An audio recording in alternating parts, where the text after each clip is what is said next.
இன்னைக்கு நம்ம பார்க்க போற பாத்தீங்கன்னா வசந்த நவராத்திரியோட டே 5 பூஜை. இன்னைக்கு பூஜையில் யார் இருக்கானா பஞ்சமியின் நாயகின்னு சொல்ற வராகி அம்மன் தான் இன்னைக்கு வச்சிருக்கேன். வராகி அம்மன் வந்து ராஜராஜேஸ்வரி தர்பார்ல என்னவா இருக்காங்கன்னா ராஜராஜேஸ்வரியோட படை தளபதியா இருக்காங்க. பண்டாசுரனை வதம் பண்றதுக்கா இருக்கட்டும், அப்புறம் வந்து எல்லா அறக்கரையுமே அம்பாள் வதம் பண்ணும்போது இந்த அம்பாள் தான் வந்து படை தளபதியா அந்த படையவே அவங்க கூட்டி அவங்க வந்து வதம் பண்ணதா சொல்லுவாங்க. அதனால அந்த வராகிக்கு வந்து ஒரு நாமம் இருக்கு.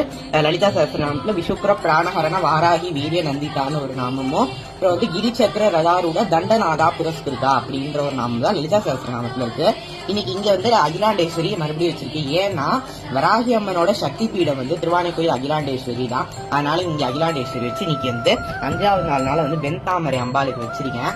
வராகி அம்மன் வந்து ஒரு பக்கம் ராஜசியாமலையும் ஒரு பக்கம் வராகி அம்மன் லட்சுமி சரஸ்வதியோட இருப்பாங்க. அதான் தர்பார் பேசிக்கு எல்லாம் 33 கோடி தேவர்கள் தேவதைகள் அத்தனை பேர் இருப்பாங்க.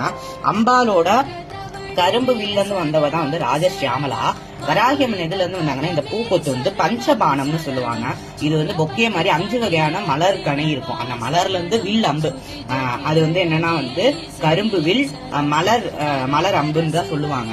அதுல இருந்து வந்தவ தான் வந்து வராகி அம்மன். இவளுக்கு வந்து இந்த போட்டோல வந்து அந்த ஸ்ரீ சக்கரம் சிவசக்கரத்தோடு போட்டிருக்காங்க. அகிலாண்டேஸ்வரி கார்ல இதே மாதிரி தான் இருக்கும். ஓகே, நம்ம நாளைக்கு வசந்த நவராத்திரியோட 6வது நாள் பூஜையில பார்க்கலாம். ஓகே, பாய்.